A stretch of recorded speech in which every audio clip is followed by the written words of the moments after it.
To forskellige førstehjælpssæt. Antiseptiske klude,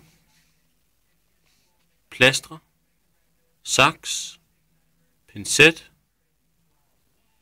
gaseforbinding, sterile gasekompresser, kompresforbinding og piller.